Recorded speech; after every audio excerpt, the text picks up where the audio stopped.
come out and say, you know, we really want to make sure that we cut programs like Title I, grants for disadvantaged students, Head Start programs like that.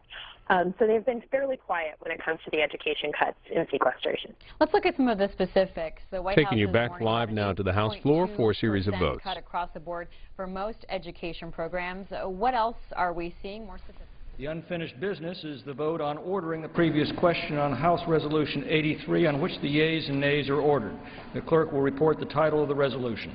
House Calendar Number 5, House Resolution 83, resolution providing for consideration of the bill, Senate 47, to reauthorize the Violence Against Women Act of 1994. The question is on ordering the previous question. Members will record their votes by electronic device. This will be a 15-minute vote.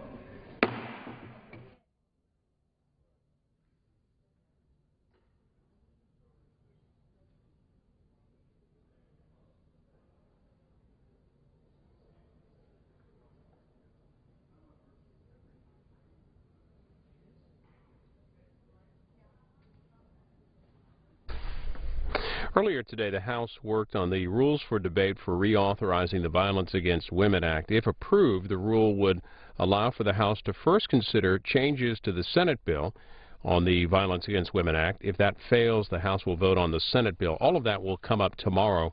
Ahead here, 3 votes. This is the previous question, a last chance to change the rule before the vote on the rule, which is set to happen next. This is a 15-minute vote, and the 2 following votes will be 5-minute votes.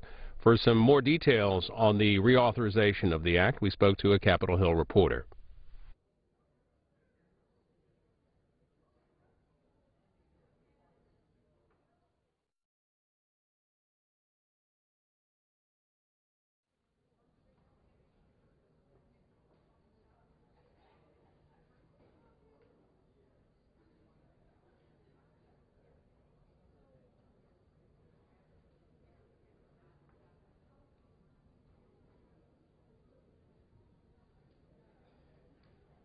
With CQ roll call, many Republicans in the House have long favored making changes to the Senate-passed Violence Against Women bill. What do they want to change? Quite a few Republicans have objected to things in the Senate bill that are designed to make sure services get to gay and lesbian victims. And actually, more recently, the controversy has centered mostly around language on American Indian tribal courts getting more authority to essentially go after domestic violence offenders who commit crimes on their land. And Republicans have argued sort of that could undermine protections for defendants. So they've been trying to go back and forth and get some more assurances that there will be protections for defendants. But it looks like now that the Senate bill is most likely to prevail in the House. The GOP alternative didn't quite gain enough traction with the Republican caucus, so it's looking like Senate bill passage is likely. Well, tell us why the House Rules Committee structured it so that the House version, the House Republican version, would come up as an amendment. Essentially, what they're doing is it sets the stage so that what's likely going to happen is they'll have votes on the competing proposals. So they'll have a vote on the Republican alternative, but because that's expected to go down, they will then be left with a vote on the clean Senate-passed bill. So it's basically, you know, giving their members a choice to line up wherever they want on which proposal they want to see go ahead.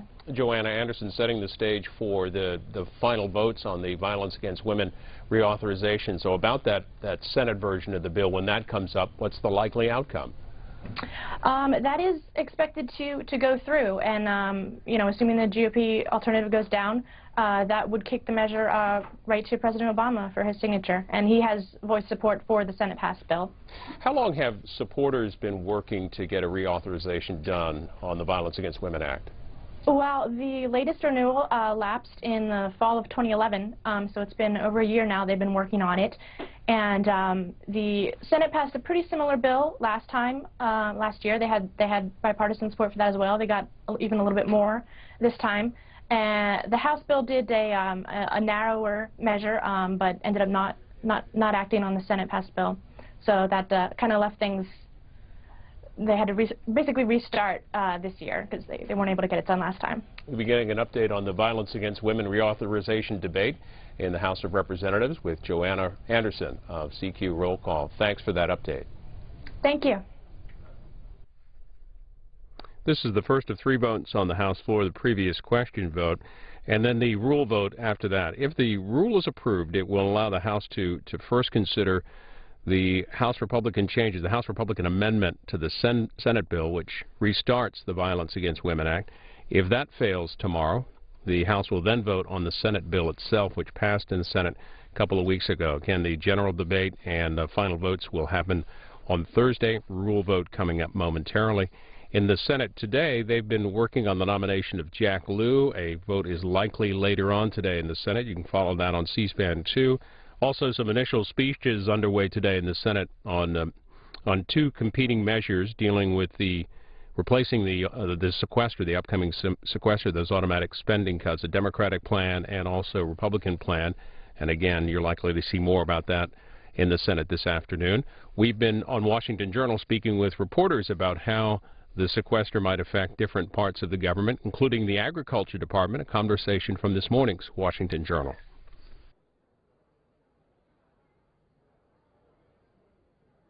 Agriculture and food programs are also potentially on the chopping block, and here to tell us more about that is Alan Virga from Bloomberg News, where he is a reporter. Thanks so much for joining us. Thank you for having me.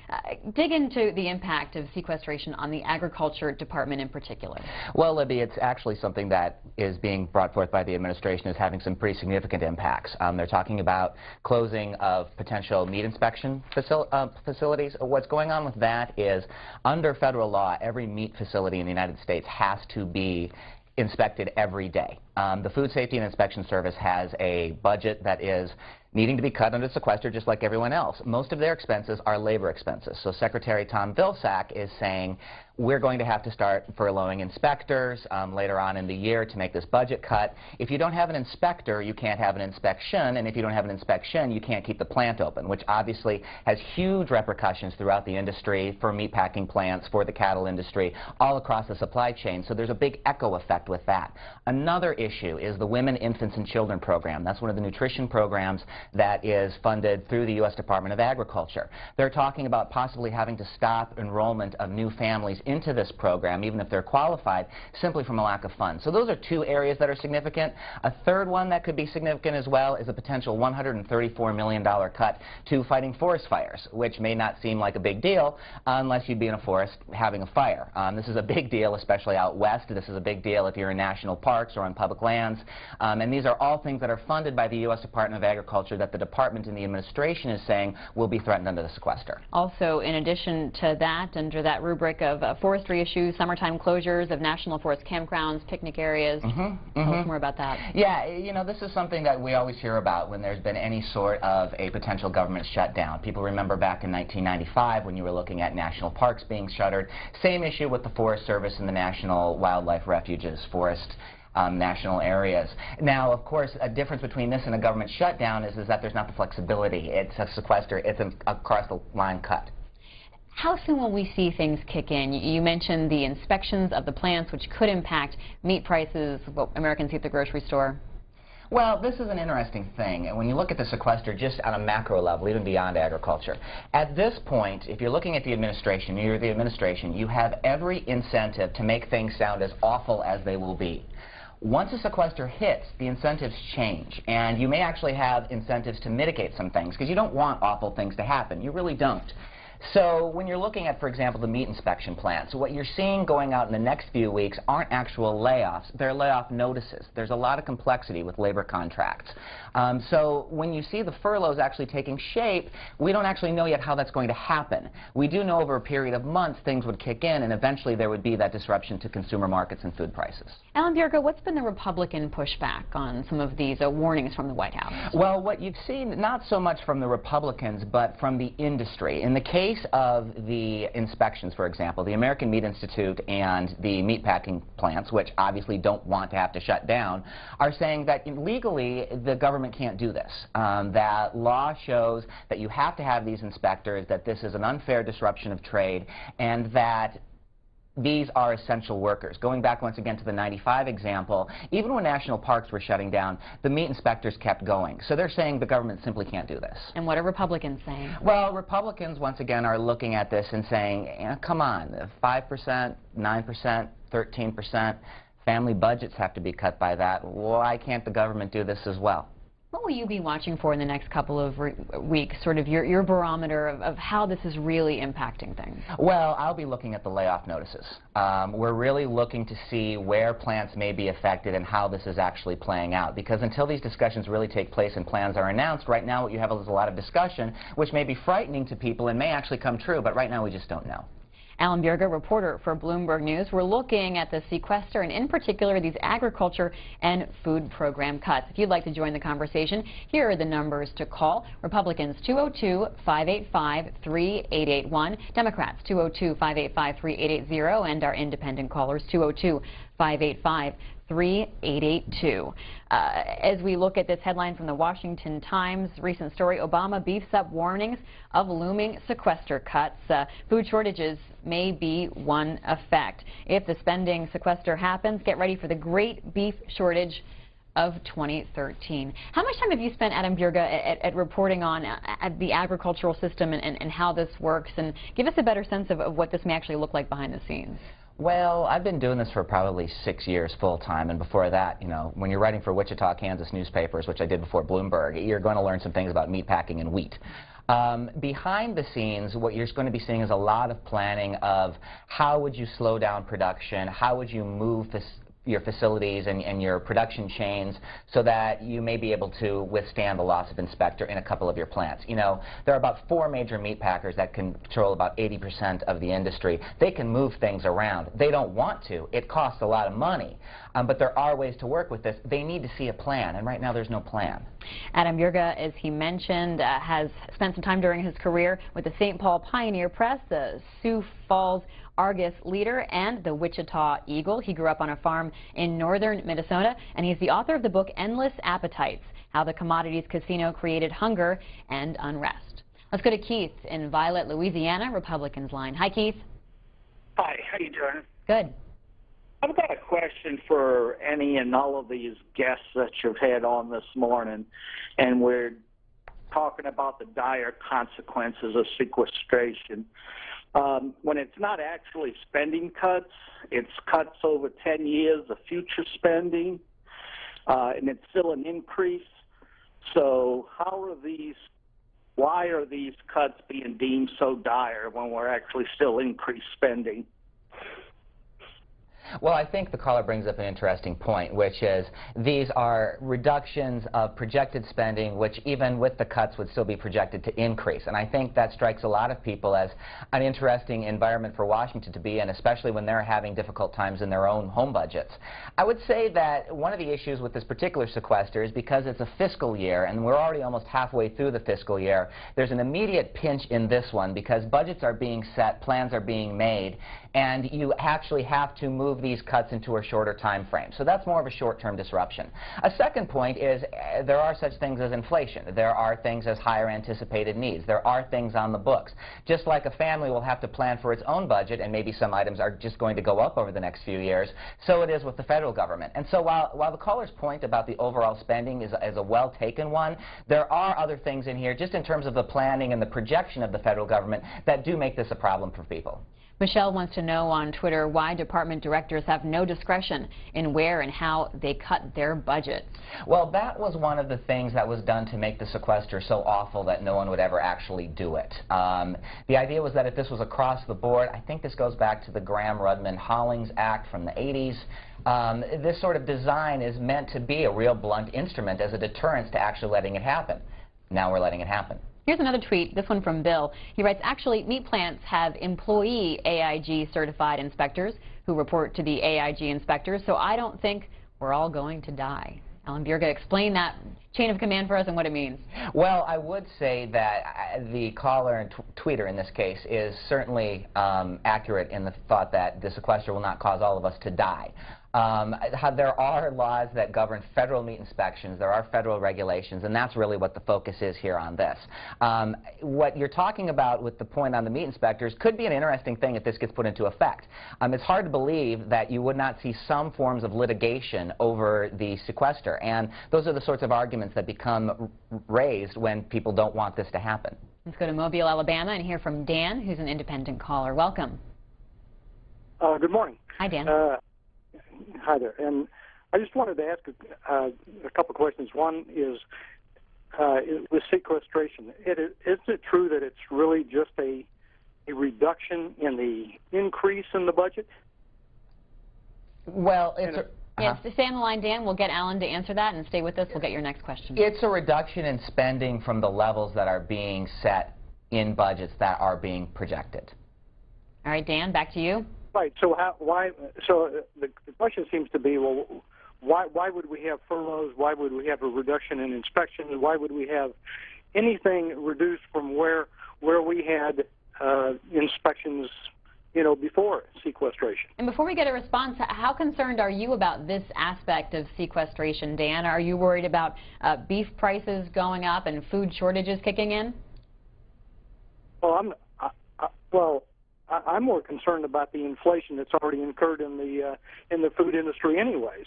Nobody talks about how inflation in the when I go to the grocery store, my food bill in the past year has gone up 20 to 25, 30%, and nobody ever talks about the cost of inflation that has just occurred because gas prices have gone up 100% since in the last 7 years. Well, I think an important thing to keep in mind with the issue specifically with the meat inspectors, since the cut is very much to a department where labor is by far the largest expense. These are human beings who also have salaries. And if you're asking why there's been the inflation in the cost of meat inspections, it's because those employees have gotten raises, much like I'm sure you hope you get a raise at your own job. People who would have to have the same salary for year after year because of inflation in other areas of the economy that they have nothing to do with would make it increasingly difficult to continue to live their lives. So when you see a lot of these expenses, especially in the Food Safety and Inspection Service, these are inflated labor costs. Now, if you think federal employees are making too much money and that they should have their pay cut, that's another debate. But that's not what has been agreed with in a lot of labor agreements, specifically under the sequester, and that's what the government is dealing with right now.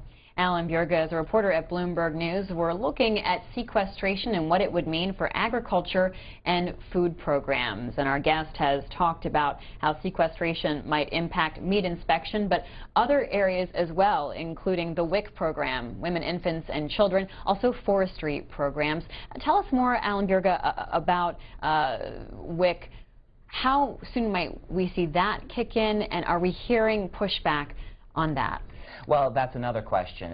When would these cuts actually go into effect? What you'd be looking at is cash flows, what little flexibility that you would have, and then you would be taking a look at how you implement things. What Secretary Vilsack has said is that probably new enrollments is what would be affected in upcoming months, which means that people who are already on WIC may be receiving benefits under whatever the rules of the program are, but if somebody new qualifies, they simply aren't going to be able to because that money's not there anymore. We're having more questions about why plants don't just provide their own inspector. Daryl writes in on Twitter and says if they sell bad meat, put them in jail or out of business. I can't believe the corporate greed. Well, that's certainly an interesting point, and one that I'm sure many people in the audience agree with. It's simply not the law. There's the Food and Drug Administration Act going back to 1906. We're talking about Upton Sinclair and the jungle. And yes, you could put the meatpacking executives in jail, but in the meantime, how many people have developed deadly E. coli viruses? How many people have gotten sick? Part of the reason we have the food inspection system we have in the United States is you don't want to go through all of that. You'd rather just have a federal inspection. That's why the law is the way it is. And given Congress's record in passing laws, I don't think you're going to get a revamp of the food safety law done before the sequester. Our next caller is Colleen on our Democrats line in Wisconsin. Colleen, what part of Wisconsin are you joining us from? Wisconsin. What part, sorry? I was a federal meat inspector, and I know that the packing houses like to work 6 days a week, if not more. And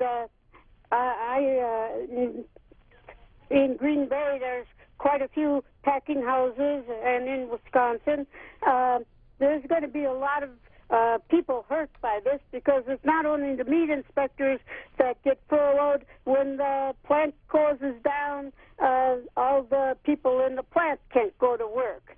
And most of these people are poor people. A lot of them are Hispanics that are working from paycheck to paycheck, and it's really not fair. And the top of that is that the actual wages of most, the bottom 80% this year last year had seen a drop of 1.7%.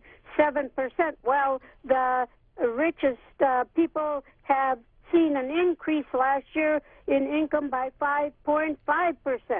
And Colleen, I didn't catch what part of Wisconsin you're calling from. Winneconne, Wisconsin. All right.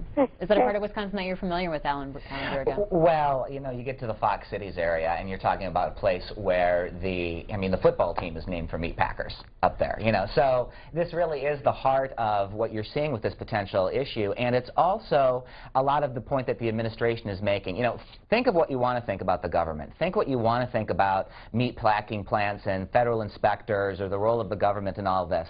The law being what it is, if you don't have an inspector, the plant isn't open. And if the plant isn't open, there will be layoffs of workers. And the layoffs being made of workers are not people working for the government. They're people working at a meat packing plant, or they're working in a grocery store, or they're a farmer working down the supply chain. That's what makes this particular aspect of sequestration so problematic on a broader level. It's not just the federal workers, it's all of the workers who are connected in that industry to what the federal government does. Do you have a sense of how much that message is getting out into communities like Colleen in terms of not just how federal workers might be furloughed, but how communities that rely on some of those jobs, inspections and whatnot, might be impacted as well? You know, and the president's on the road trying to get that message across. The president's on the road, and I'm sitting in my Beltway bubble along with a lot of other people around here. I'm actually heading up to upstate New York around the Rochester area later this week and hanging out with some dairy producers, which there's also some cattle up there, and we'll see. I'll get a good sense of it later on this week. You know, there is certainly, I think, a certain sense of crisis fatigue in Washington going on. I mean, if you think of America, getting back to the Green Bay Packers and football, if America's the football, and you've got, you know, the American people are Charlie Brown, and every couple of months Congress and the government has this football, the people are going to get this deal, except our political leadership is sort of collectively Lucy. And it seems like the ball gets pulled away, and every couple months Lucy is saying, no, we're going to get a deal this time, Charlie Brown, where football is right here.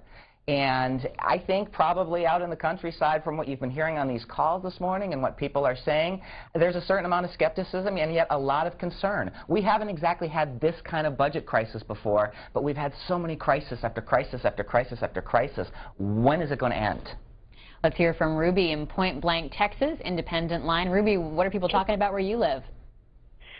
Well, people here are wondering why the president is taking $7 million vacations, $180,000 an hour trips to Florida to play golf, if we're in such a money crisis. The money that he's traveling with right now per hour would pay for inspectors for meat companies. The president has been, he's like Chicken Little, the sky's falling all the time. And Ruby, are you in a part of Texas? Are you in a part of Texas with cattle? All of Texas has cattle. There's like probably one block in Dallas that doesn't, right? So Ruby, what are people talking about in terms of this issue? It has the money for the cattle. The people are tired of the president trying to steer everybody. Okay, I mean, let's get a response from Alan Burga about that. Well, first of all, the caller is absolutely right. There are cattle everywhere in Texas. And I also think that the caller is explaining exactly that point I was just making a moment ago, is, you know, you see this criticism of the president taking the vacations while these crises are happening. You know, you hear the same thing on the left when they're frustrated with the Republican administration. Think of the criticism of all of the vacations that President Bush was taking down in Crawford, you know, right before 9/11. People want to see their elected officials and their leadership doing something rather than just lurching from crisis to crisis to crisis. And the shame of it is, at the end, it does build that sort of public cynicism with Washington, where they think either A, nothing can be done, or B, if something is being done, it's just going to be another crisis 2 months down the road. And you hear that frustration from the caller. Medford joins us from Fort Smith, Arkansas, Republicans line. Hi, Medford. Yes, let's make these cuts about waste and fraud, not jobs in America. Thank you. Hard to argue with that. You know, you take a look at waste and fraud and jobs and people wanting to focus on things. You should think, though, also, waste and fraud is not going to be enough to end the deficit problem that the government is in. There are some issues that are difficult that are being dealt with in their own imperfect way. The sequester is one symptom of this, but for the country to get through some of these problems, it's going to be more than waste and fraud. There may be jobs, there may be taxes, there may be further cuts. It's a challenging time that we're in right now. Blue Earth, Minnesota, Democrats line. Cheryl, welcome. Hi. Yeah, I mean, I'm sort of like Texas. I used to live in Texas. I know. I mean, here the president is doing all of this. I mean, I live on Social Security. I live on food stamps. I'm stuck on a fixed income. And when the president's doing this and his family's taking all these vacations, he's living on hundreds of thousands of dollars. I live on $710 a month. I live on $140 in food stamps a month. I'm supposed to feed 3 children a month on this. And it really hurts to see what the Congress, what the representatives get a month. I challenge them to live on the $710 a month I get, to pay their bills, to pay their utilities, to buy food, and then to go and to be cut back even more. How are we supposed to live? What are we supposed to live on? I mean, y'all tell them that we're in a national deficit. Yeah, paying their wages. I mean, what are we supposed to do? Where are we supposed to go? I mean, I lost my home in Hurricane Rita. I lost another home in Hurricane Ike, and now I'm living in Minnesota in a rental. I have nothing left. What am I supposed to give now? I'm so sorry, Cheryl, to hear about what you've had to go through. Let's go to Alan Bjerga, though, for a response and just her level of frustration right now. Well, I mean, I'm sorry that you've gone through the losses that you have, and I'm sorry that you've found yourself where you are. I actually know Blue Earth pretty well. I turn there when I drive back from Sioux Falls to visit my parents up in the Brainerd Lakes area, and I got to say, Blue Earth is not that bad, but I know that that's probably not where you wanted to end up. There is that frustration with elected officials. Now, one of the parts of the sequester that they tried to do, just in case that something might happen in 2011 when they came up with the agreement, was keeping certain fixed income set. So it's possible that some of the assistance may continue there, but it's going to be challenging, and this is a tough one to get through. Alan Bjerga, reporter with Bloomberg News. Thank you so much for joining us this morning.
On this vote, the yeas are 229 and the nays are 196.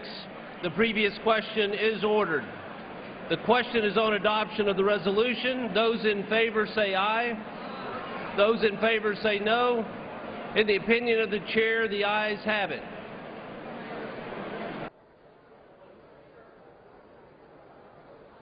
For what purpose does the gentleman from Florida seek recognition? I ask for the yeas and nays. Recorded vote. The yeas and nays are requested. Those favoring a vote by the yeas and nays will rise. A sufficient number having risen, the yeas and nays are ordered. Members will record their votes by electronic device. This is a 5-minute vote. The House is voting on the rules for debate for the reauthorization of the Violence Against Women Act. If passed, the House tomorrow will consider two measures. One, a Republican amendment to the Senate bill reauthorizing the act. If that fails tomorrow, the House will vote on the Senate bill itself, which passed in the Senate a couple of weeks ago. An hour of general debate, 20 minutes on that amendment, that Republican amendment substitute tomorrow if the rule is approved. On this vote in particular, something to watch for, Russell Berman of the Hill writes that a number of House conservatives are unhappy with the Republican leadership's decision to allow for the passage of a Senate-passed reauthorization of the Violence Against Women Act, and he tweets later, just a couple of minutes ago, with conservatives unhappy, House Republican leaders may need Democratic votes to pass this procedural vote to set up the Violence Against Women Act votes, a rarity in the House. That's from Russell Berman, who writes for The Hill.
On this vote, the yeas are 414 and the nays are 9. The resolution is adopted. Without objection, a motion to reconsider is laid on the table.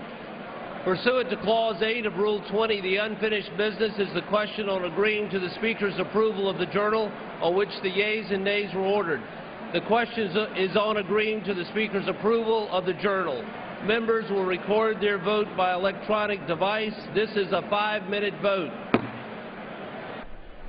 And this should be the last recorded vote of the day, the vote on the journal. The House just approving the rules for debate for tomorrow's debate on the Reauthorizing the Violence Against Women Act. They will consider the Senate bill, which passed a couple of weeks ago, also a Republican amendment to that Senate bill. All of that coming up tomorrow. The House gaveling in tomorrow morning at 9 a.m. Eastern.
This vote, the yeas are 293 and the nays are 119 with one answering present. The journal stands approved.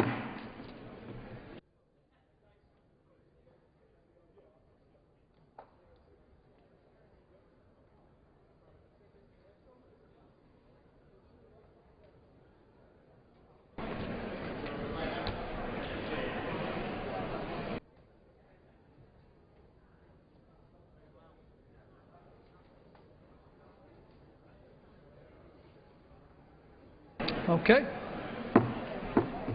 The chair would entertain requests for 1-minute speeches. Purposes, the gentleman from Connecticut, Rhode Island, rise. Ask unanimous consent to address the House for 1 minute, revise and extend my remarks. Without objection. Mr. Speaker, I rise today to call on Republican leaders to keep the House in session until Congress fulfills its responsibility. House will be in order. Mr. Speaker, I rise today to call on Republican leaders to keep the House in session until Congress fulfills its responsibility to the American people by averting sequestration. With Rhode Island unemployment at 10.2%, my constituents cannot afford a single day of these indiscriminate cuts. They will have a negative impact on Rhode Islanders seeking job assistance, teachers educating our children, and countless seniors who rely on food assistance, not to mention the countless jobs in our defense industry. Now, we found compromise in the past. Since April of 2011, Congress has reduced the deficit by over $2.5 trillion, cutting spending by over $1.4 trillion, with almost $3 in spending cuts for every dollar of revenue. Mr. Speaker, Democrats in the House and the Senate, along with the President, have put forward balanced proposals to avert these devastating cuts. And I urge you to listen to the American people and bring balanced legislation to the floor for a vote. Our communities cannot afford to wait. Thank you, and I yield back the balance of my time. For what purposes, the gentleman from Pennsylvania rise? Mr. Speaker, request unanimous consent to address the House for 1 minute, revise and extend. Without objection. Thank you, Mr. Speaker. Mr. Speaker, the Congressional Natural Gas Caucus is relaunched with a 4-member bipartisan leadership team in order to expand efforts and organizational resources in the 113th Congress. Despite a fragile economic recovery, the nation is witnessing an energy revolution through which energy resource development is offering economic growth, new jobs, and lower energy costs. America's newly found ability to access expansive reserves of natural gas is a large part of this new domestic resource base, which has afforded new opportunities for America's manufacturing based on the comparative advantage of lower energy costs and for American families as they heat their homes at a fraction of the cost.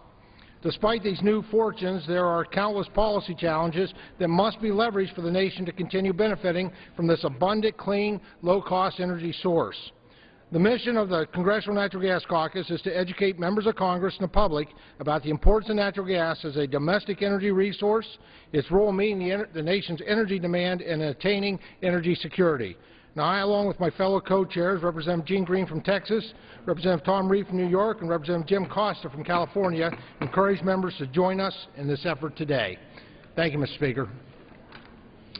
For what purpose does the gentleman from Illinois rise? Consent to address the House for 1 minute, Mr. Gentleman from Illinois. Without objection, sir. Mr. Speaker, I rise today because Southern Illinois folks are worried about sequestration, undermining the economy and costing us jobs. I want to share with you today a letter about those concerns. This is from the supervisor of a young National Guard family. Sarah and Mike, a young couple, one small child and another on the way, both deployed to Afghanistan with us back in '08. If nothing changes, Sarah will get hit with the furloughs and Mike will probably lose his full-time National Guard job entirely. This is just devastating. Obviously, don't blame you. You weren't even in Congress when the Budget Control Act passed. But real people are going to get hurt. Bad. Veterans, soldiers. This is just incredible. I cannot believe Congress is going to let this train wreck happen. I know you know this, but it matters a great deal to us in DOD and the Guard. both to the civilian employees who will be the immediate victims and to the rest of us who have to deal with the fallout. I yield back, Mr. Speaker. Yes. Thank you, sir.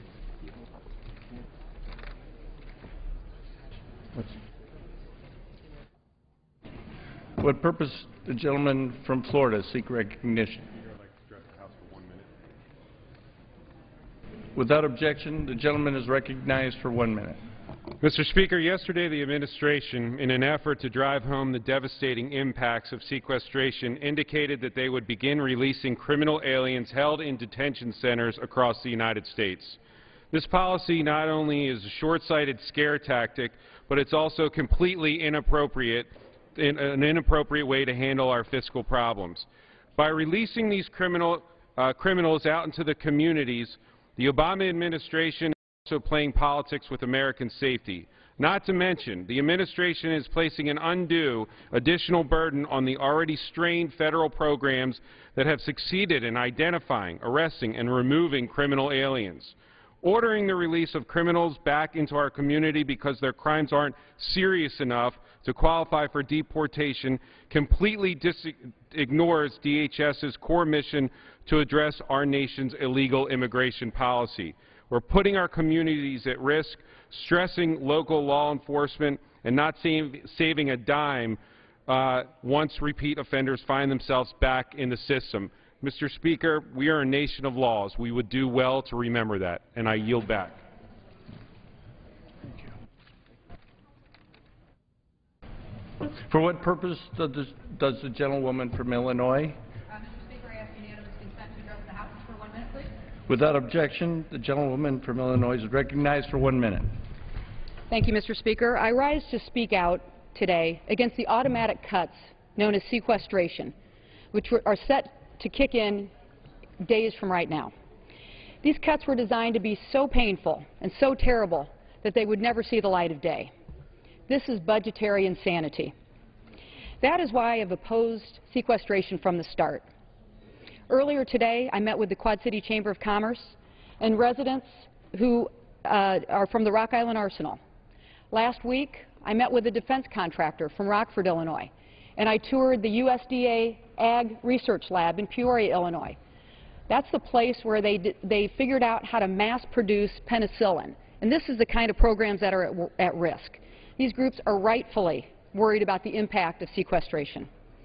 We will see job losses because of this flawed budget process, and it will have a trickle-down effect throughout the region that I represent. Our residents will have less money to eat out. They'll have less money to see a movie or to shop at our small businesses. We cannot afford to have this happen. I introduced my first piece of legislation a couple weeks ago that's called the Government Waste Reduction Act. It's a bipartisan, common-sense approach to reduce government waste and not impact the middle class. This type of approach is reasonable, responsible, and rational, and that's what I would call for in a bipartisan fashion. I yield back, Mr. Speaker. For what purpose does the gentlewoman from Florida seek recognition? Thank you, Mr. Speaker. I ask unanimous consent to address the House for 1 minute and to revise and extend my remarks. Without objection, the gentlewoman is recognized for 1 minute. Thank you, Mr. Speaker. I rise today to talk about Ruth. She's 91 years old from my hometown, and Ruth, like many of my constituents through the years, she's lost her network of family and friends.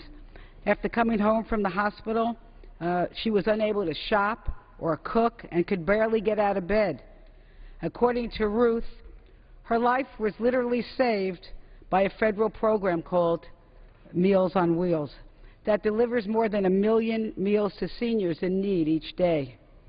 And Friday, as a result of mindless, indiscriminate budget cuts known as sequestration, thousands of folks like Ruth across this country will be in jeopardy of going hungry, and that is wrong. So I urge my colleagues to do what is right. Come together, stop the sequestration, and implement a long-term balanced approach to reducing our national debt.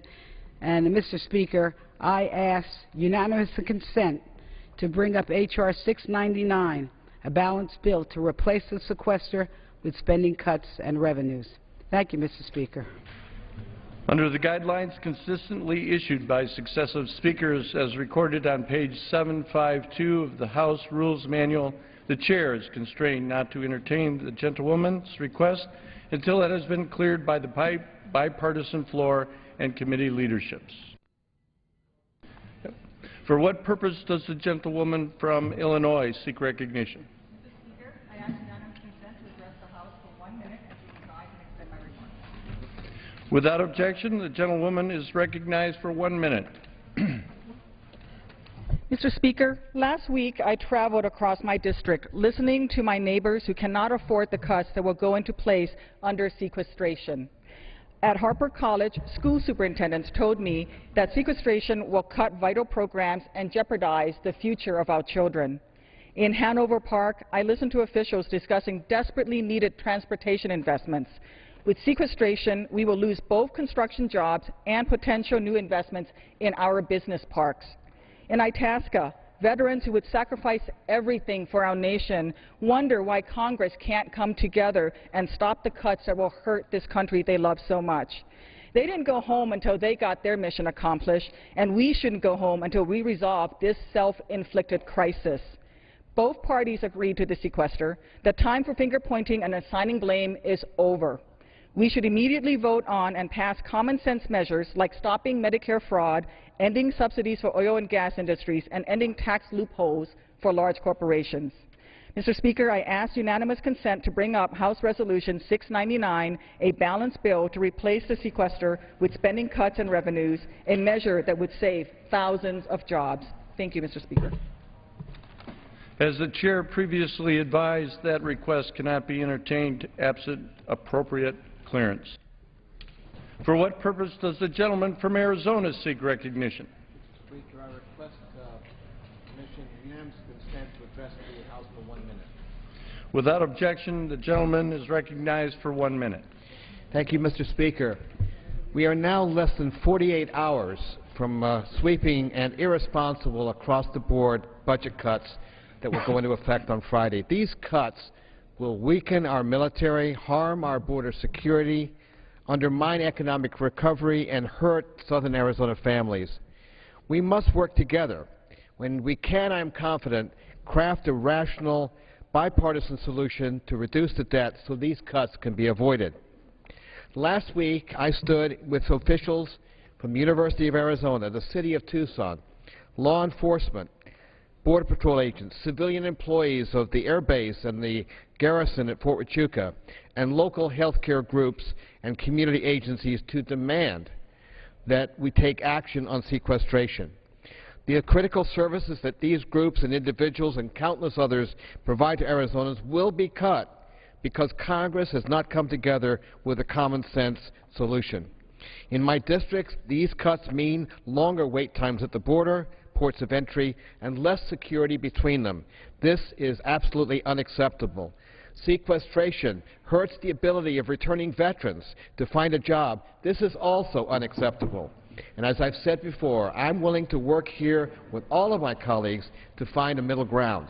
We owe our communities a budget, one that balances new revenues, eliminates duplication, and eliminates ineffective programs, and allows vital services to continue. We should not recess tomorrow. We should stay here and do our job. Thank you, Mr. Speaker. For what purpose does the gentleman from Georgia seek recognition? Without objection, the gentleman is recognized for 1 minute. Thank you, Mr. Speaker. As a freshman here on the